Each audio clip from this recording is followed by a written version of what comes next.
بریم سراغ رایتینگمون، اونجایی که 4 یا 4.5 نمره از امتحان نهاییمونو داره و مبحث ظاهرا ترسناکی برای اونایی که فکر میکنن که زبانشون ضعیفه و مبحث دوباره خنده‌دار و از نظر من ترسناک برای اونایی که فکر میکنن زبانشون خیلی خوبه.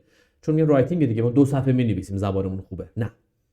رایتینگ رو باید با قوانینی که کتاب میخواد بنویسی. این چرا اینجوری مونده دیگه کارش نمیتونم بکنم. خب یعنی همون مدلی که میخواد بعد بنویسی. مهم نیست چند صفحه مینویسی، چند خط مینویسی، باید اونی که کتاب میخواد توش باشه، حتی اگه جمله بسیار پیش پا افتاده و ساده باشه. ببینید این سوالات خرداد 403 میبینیم که همه رایتینگ ها با یه and but also شروع میشن. بعد دوباره بقیهش مال درس 2-3.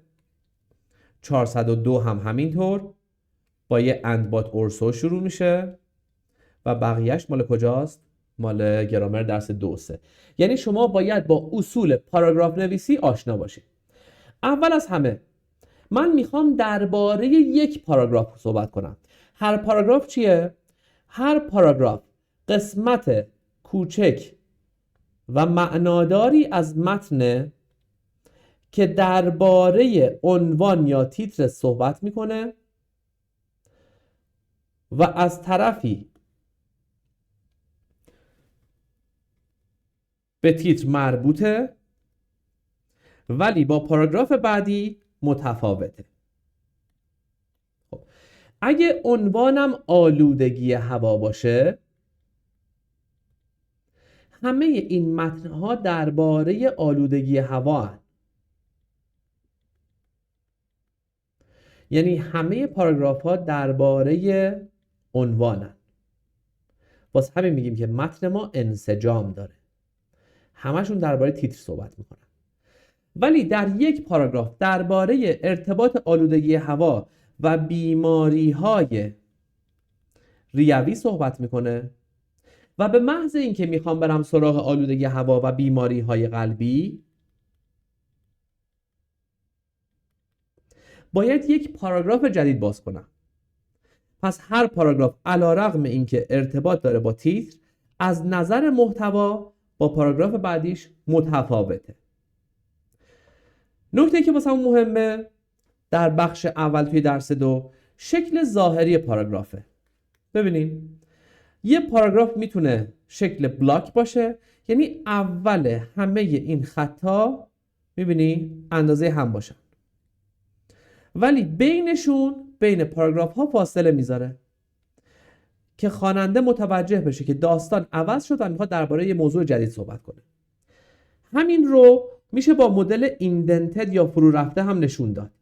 ببین اولین خط هر پاراگراف فرو رفتگی داره. پس این شکل ظاهری پاراگراف. بذارید اینجا رو نگاه کنیم با هم دیگه. توی کتاب اصلیمون میاد به ما میگه که کدوم یکی از این، بذار کتاب باز کنم، کتاب اینم کتاب اصلی. ببین میگه کدوم یکی از اینا شکل ظاهری پاراگراف رو دارن. توی درس 2 توی اولی اینجا ما میبینیم که خب این خط دوم فرو رفتگی داره، این خط دوم و سوم، پس هیچ ارتباطی به اونایی که اون مدلی که من یاد گرفتم نداره. پس این پاراگراف نیست. علل حساب این پاراگرافه. اینم میتونه پاراگراف باشه چون توی مدل پاراگراف ایندنتد مقدمه میتونه که حالا فرو رفتگی نداشته باشه، ولی بعد برم محتواشو بخونم کل محتوا درباره تفاوت اقیانوس‌ها و دریاچه‌ها صحبت کنه. پس نیازی نبود بخوام از هم دیگه جداشون کنم. واسه همین این هم پاراگراف نیست و فقط این یه دونه پاراگرافه. پس این شکل ظاهری پاراگراف ها. فقط توی یکی از سالایی که کنکور کرونا تازه اومده بود همچین سوالی دادن. کاغذ زیاد بود اون موقع، چون ببین یه متن 3 بار بنویسن دیگه، معمولا همچین سوالی نمیدن تو امتحان نهایی. قسمت بعدی شکل ظاهری پاراگراف.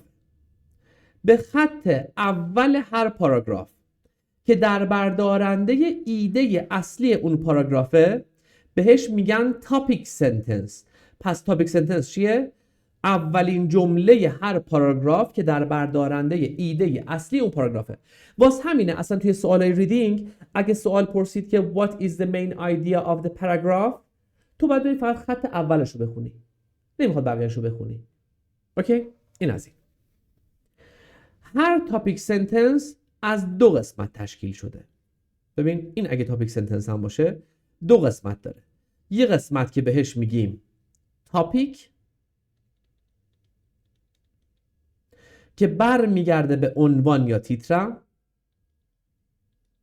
یه قسمت بهش میگیم کنترلینگ آیدیا یا ایده کنترل کننده، که اون حرفیه که نویسنده میخواد توی متن بزنه.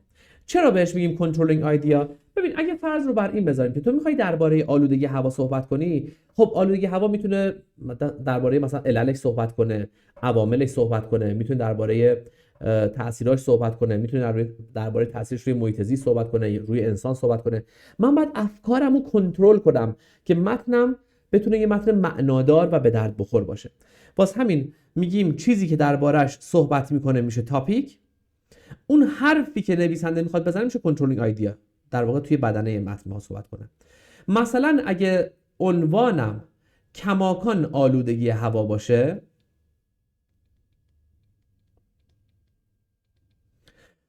من میگم که آلودگی هوا، پس توی بخش تاپیک عین تیتر رو تکرار میکنم، باعث بیماری های ریوی می شود. دقت کن، تاپیک سنتنس یک جمله است، یک عبارت نیست. تو نمیتونی بگی آلودگی هوا و بیماری های ریوی، این غلطه. باید بگی آلودگی هوا باعث بیماری های ریوی می شود، یه جمله باید بگی. بعد حواست باشه، دیدم خیلی از بچه‌ها قاطی میکنن، تاپیک سنتنس از اول تا نقطه میشه تاپیک سنتنس، در حالی که تاپیک میشه یه قسمت، کنترلینگ آیدیا میشه یه قسمت دیگه‌اش. حواسمون باشه که هر تاپیک سنتنس میتونه اشکال مختلفی داشته باشه. ببین اینجا رو، میتونه این شکلی بیاد. میتونم اول تاپیک رو بیارم، بعد کنترلینگ آیدیا رو بگم، مثل همین که الان گفتم، بگم آلودگی هوا باعث بیماری های ریوی می شود. میتونم اول کنترلینگ آیدیا رو بیارم، مثل سوال پارسال 403، بعد تاپیک رو بیارم، یعنی بگم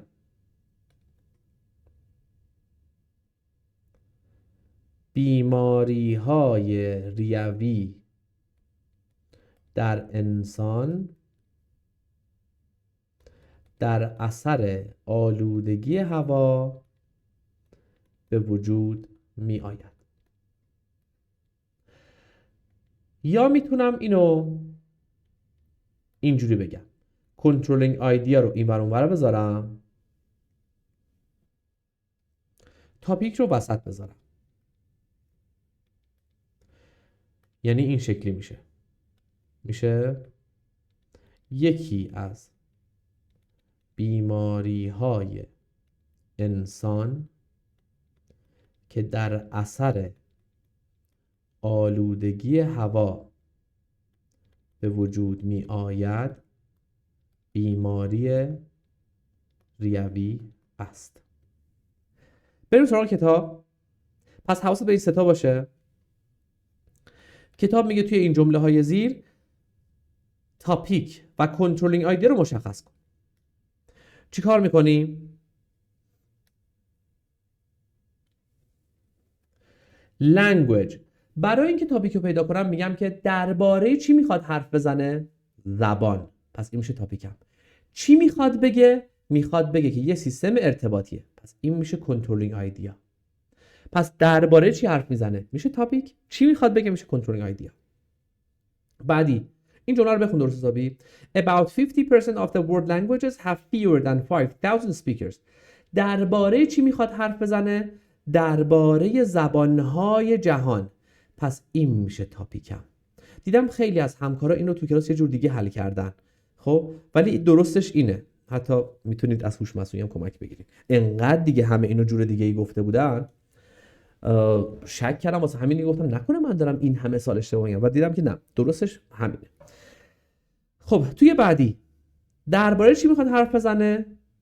درباره bad habit and addiction، عادت‌های بد. چی میخواد بگه؟ میخواد بگه که واسه سلامتی مضرن. پس این میشه تاپیک، این میشه کنترلینگ آیدیا. ببینید معمولا روز امتحان قبل از ام و ایز و آر تاپیک، بعدش میشه کنترلینگ آیدیا. حالا خیلی سخت نگیرید اینا.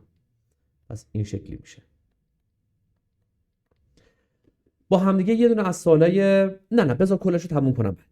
پس کارمون اینجا با این تمومه. یک مدلی که ممکنه شما رو اذیت کنه صفحه 67 کتابه. حواست باشه به شما ممکنه که چند تا کلمه بدن که اکثرا یا از اینجا انتخاب کنی یا از تو کتاب کار. شما برای اینا میگن تاپیک سنتنس بنویسین. ببین نمیخواد خیلی جمله فانتزی بنویسی. فقط در همین حدی که ببین میتونی بگی که خوبه، بده، مهمه. اگه درباره شهدا بود میگیم که بریون، اگه درباره دانشمندا بود میگیم فیمسن. درباره حالا مثلا بقیه‌اش هم که میگیم زیبان یا اینکه باید محافظت کنیم. ببین اینجا رو الان من اینجا تاپیک سنتنس میخوام برسم. میگم اگه بنویسه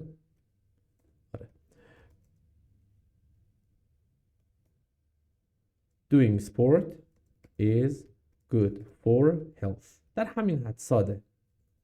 Writing is good for your English. یا writing in English is difficult. بعدی مثلا we نیاز نیست حتما اول جمله باشه. We should protect، محافظت کنیم the forest.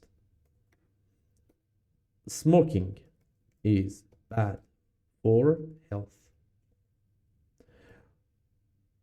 Firefighters are brave.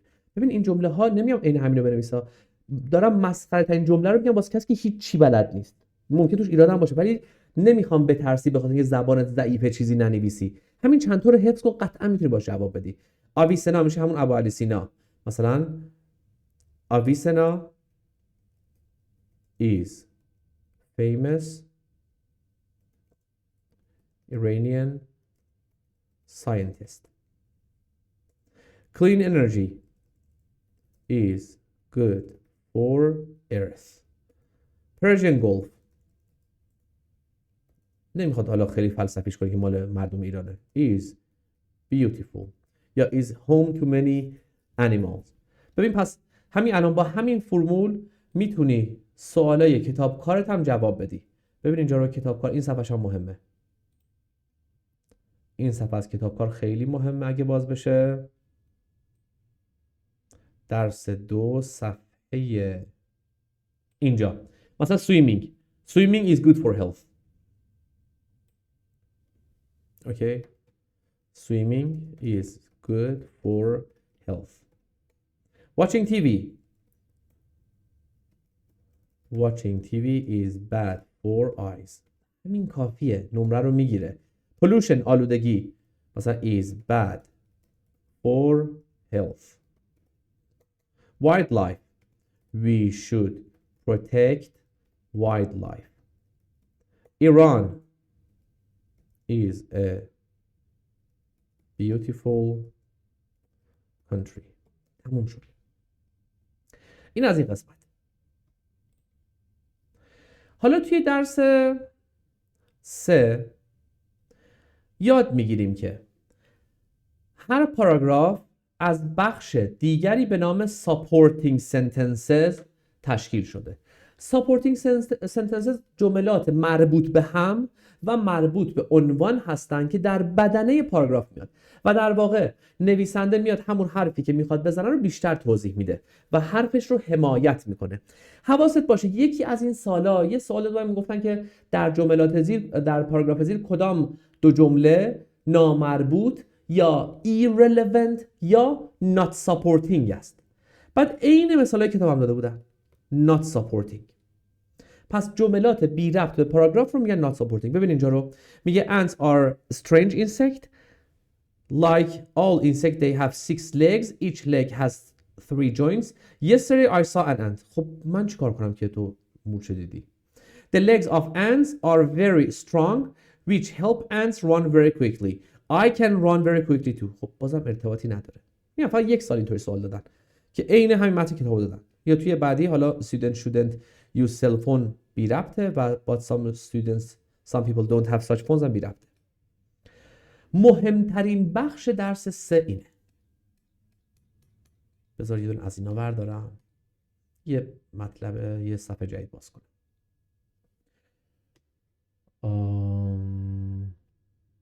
اینجا یه دونه صفحه خوشگله بردارم. این. ببینید هر پاراگراف از 3 قسمت تشکیل شده. قسمت اولش رو بهش گفتیم اصلا با هم میخوایم بنویسیم توی پاراگراف. گفتیم topic sentence. قسمت بعدیش میشه supporting sentences. فعلا بریم سراغ این بخش. چه سبز تو چشی شد. گفتم topic sentence هم از یه تاپیک و یه کنترلینگ آیدیا تشکیل شده. همشو فارسی میگم که مفهومش رو بفهمی. بعدا مثال انگلیسی هم دارم واسش. پس من گفتم آلودگی هوا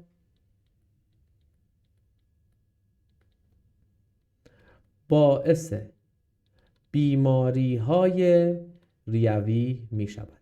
حالا تو متن میخوام درباره چی حرف بزنم؟ قطعاً بیماری ریوی. نحوه ساپورت کردن جمله یک، اولیش بهش میگیم example یا مثال. ببین یه بخشی داره که تو باید قرار نیست اینجوری بنویسی. قراره تو اینا رو وقتی دیدی تشخیص بدی. سوال این شکلی میاد. میگه که پاراگراف زیر چگونه ساپورت شده است. example. توی example چیکار میکنم؟ معمولا این شکلی میشناسمش. for example داره یا for instance داره. همش میشه برای مثال. میگم برای مثال بیماری آسم، یه چیز رو مثال میزنم. بیماری آسم در اثر آلودگی هوا به وجود می آید. شد؟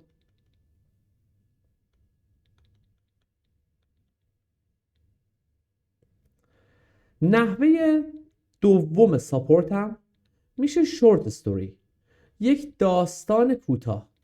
شورت استوری حالا یا توی منابع دیگه بهش میگن انکدوت، معمولا یک مثال درباره خود نویسنده است که معمولا کلماتی مثل مای، آی و غیره داره. نشون میده خود نویسنده این داستان داره. میگم که پدر بزرگ من که در روستا زندگی سالمی داشت بعد از مهاجرت به شهر آلوده تهران در اثر آلودگی هوا فوت کرد. پس اینم ساپورت نوع 2. این دوتا خیلی مهمن. یعنی تا حالا توی امتحان فقط از همین اومده. 1 و 2 رو من ندیدم. یکی ریزنه. در جواب وای میاد و علت این داستان رو بیان میکنه. معمولاً با کلمه‌ای مثل because شروع میشه. ببین میگم زیرا ذرات معلق ناشی از سوختن سوختهای فسیلی وارد ریه میشود و با ترکیب با دیواره ریه باعث ایجاد بیماری ریوی میشود. پس این شد علت. 4 آخرین چیزی که کتابتون میگه. حالا توی مبحث آیلتس 3-4 تا دیگه داریم به جز اینا. explain. توی explain میاد توضیح میده که چرا که چگونه این داستان رخ میده. در جواب how میاد چگونگی اینکه بیماری هوا باعث آلودگی هوا باعث بیماری ریوی میشه و توضیح میده. چگونگی رو توضیح میده.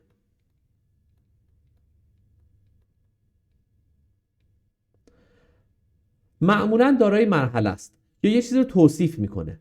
مثلا میگه مورچه ها 4 تا پا دارن، 6 تا پا دارن، بعد موجودات قوی هستن، تو کلونی زندگی میکنن.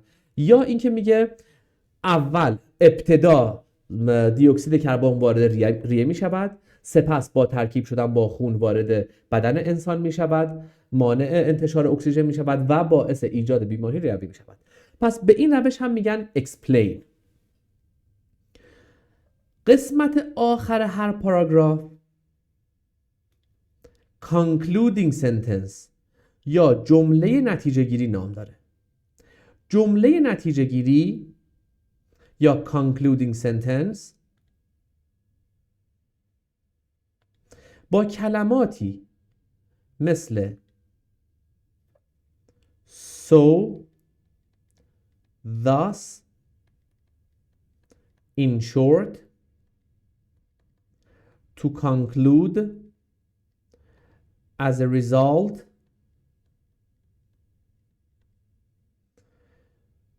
و غیره، یعنی کلماتی که باعث نشون بده جمع‌بندی داره انجام میشه، با اینا شروع میشه. داشتن این قسمت یعنی concluding اجباری نیست، ولی اگه خواستی بنویسی، نه تو که باید بنویسی، منظورم که تو ممکن توی بعضی از پاراگراف‌ها نباشه واسه تشخیص دادن، چون گفتم یه بخشی از اینا تشخیصیه. فقط یکی از اینا رو میذاریم، کافیه که عین همین جمله رو با اندکی تغییرات اینجا بنویسی. من گفتم بیماری ریوی در اثر آلودگی هوا وجود میآید، اینجا میگم بنابراین بیماری ریوی، از اون ور به این ور نوشتم، باعث ایجاد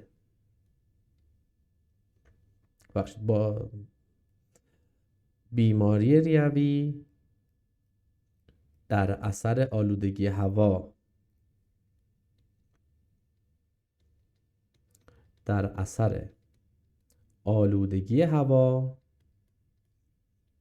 به وجود می آید. اوکی، این همه بخش هایی که تو باید بلد باشی.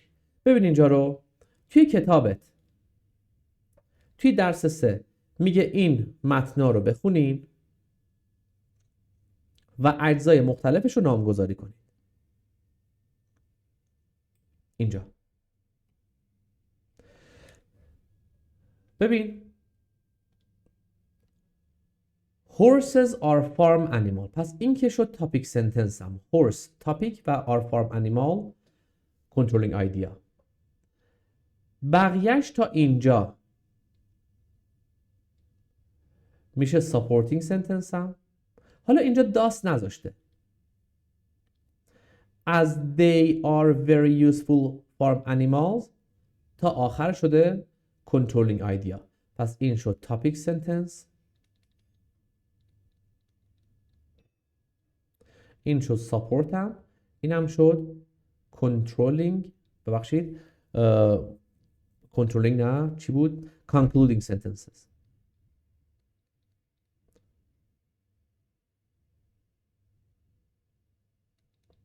concluding sentences. توی بعدی آیا من میتونم بگم این جمله شبیه به این جمله است؟ بله، چرا که نه. ببین گفته موجودات حیوانات مزرعه‌اند، اینجا گفته حیوانات مزرعه مفیدین. یه تغییر بسیار اندک داشته. حالا بعدی topic sentence با چی نشون میدم؟ با این شد topic sentence هم. این قسمت شد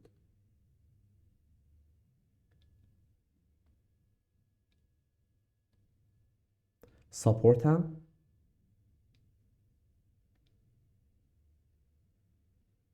این as it is thus که علامت هم داره تا آخر شد concluding sentence. پس نامگذاری میکنم. معمولا خوش میگه مثلا topic sentence رو با تی نشون بده، support ها رو با اس نشون بده و concluding رو با سی نشون بده. ببین آیا میتونم بگم این جمله همین جمله است؟ بله. اینجا گفته که انرژی مهمه و اینجا گفته که قلب زندگی هم است. خب قلب مهمه دیگه. این مثال رو میخواستم بهت بگم. ببین اینجا رو topic sentence هم کدومه؟ این میشه topic sentence. میگه فیل ها بزرگترین حیوانات زمین هستن که رو زمین راه میرن. بعد تا اینجا همش درباره فیل ها توضیح میده و بعد همونطور که میبینیم دیگه کلمه ای نداره، یعنی جمله ای نداره که مربوط بشه به این که فیل ها بزرگن. گفته که 70 سال عمر میکنن که ارتباطی به اندازهشون نداره. پس این جمله concluding sentence نداره. این دوتا مثال هم حتما بخونین.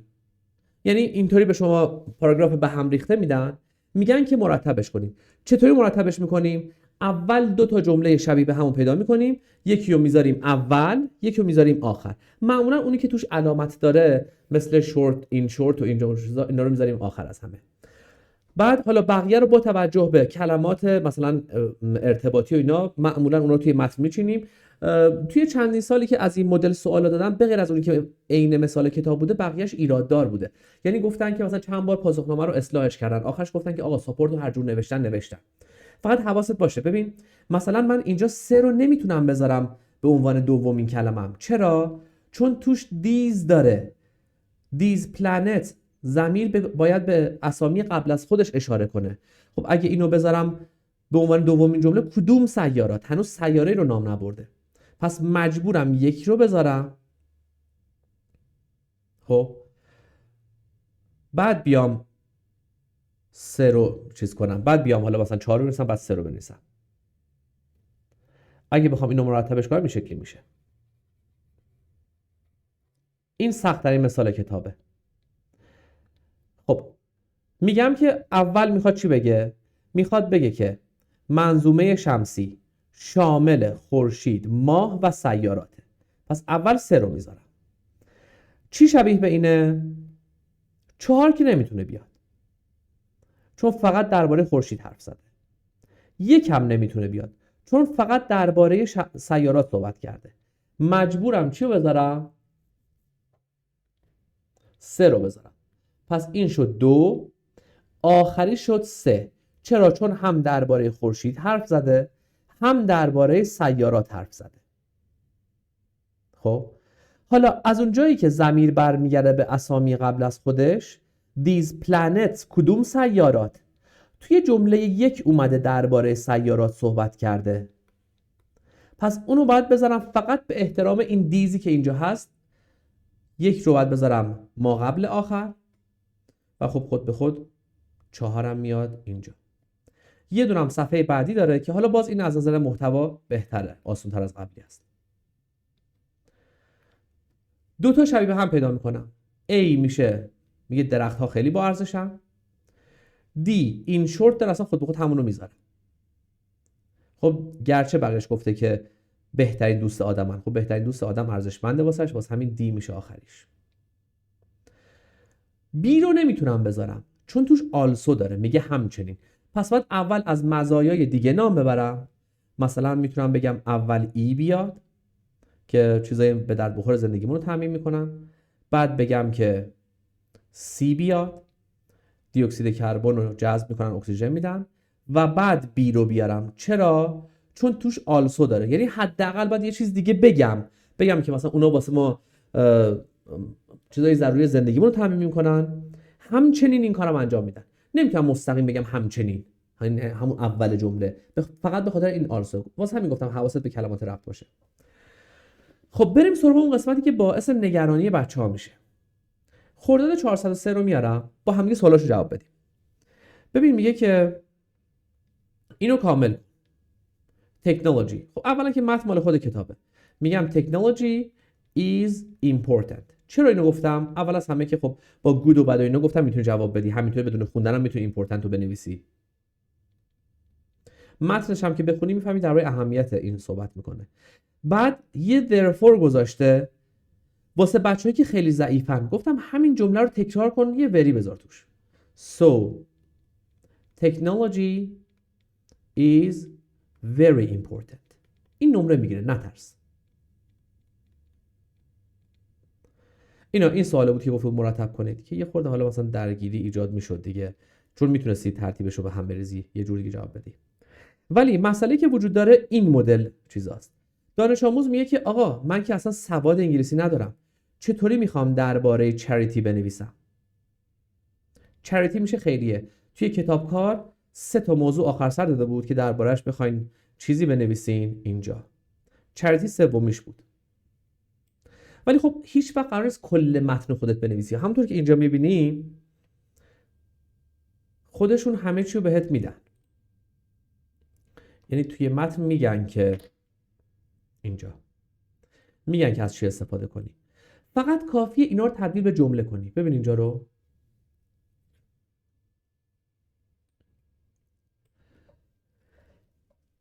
ببخشید.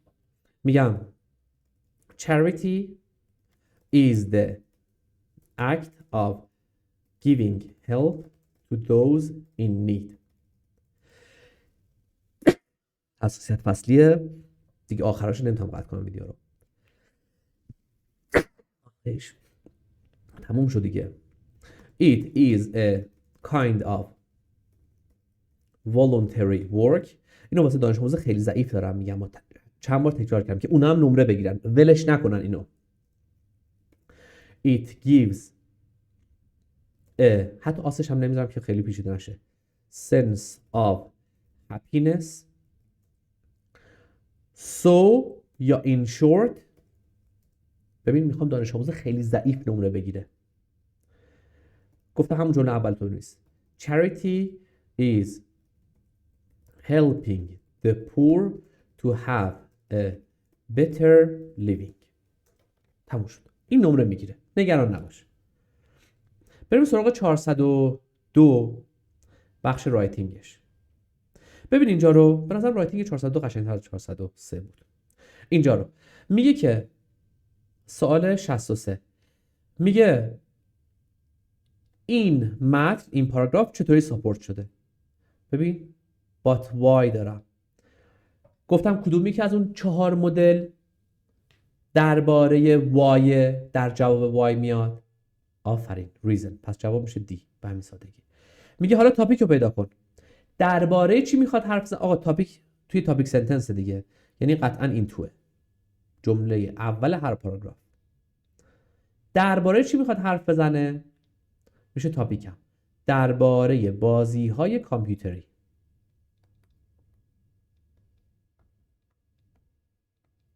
چی میخواد بگه؟ بقیه‌اش میشه controlling idea.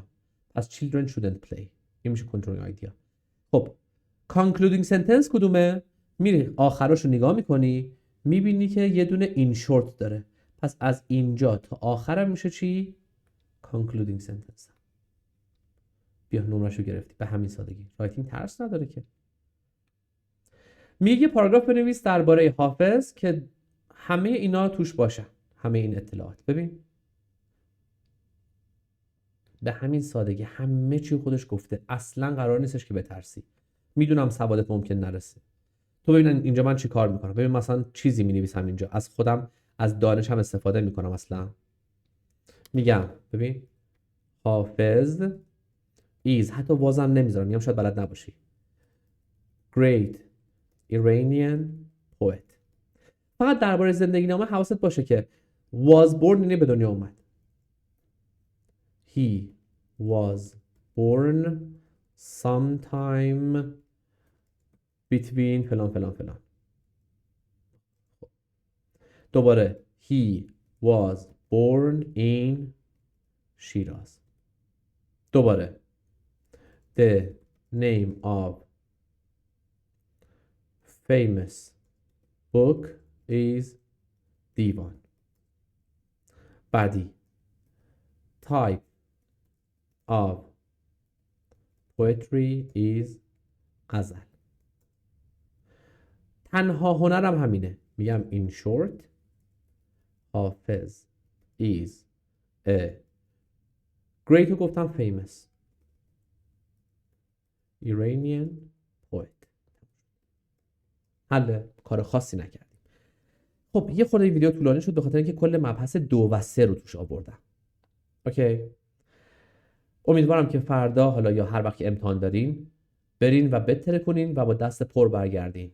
زبان چیز خاصی نداره، میتونی ازش نمره خوب بگیری.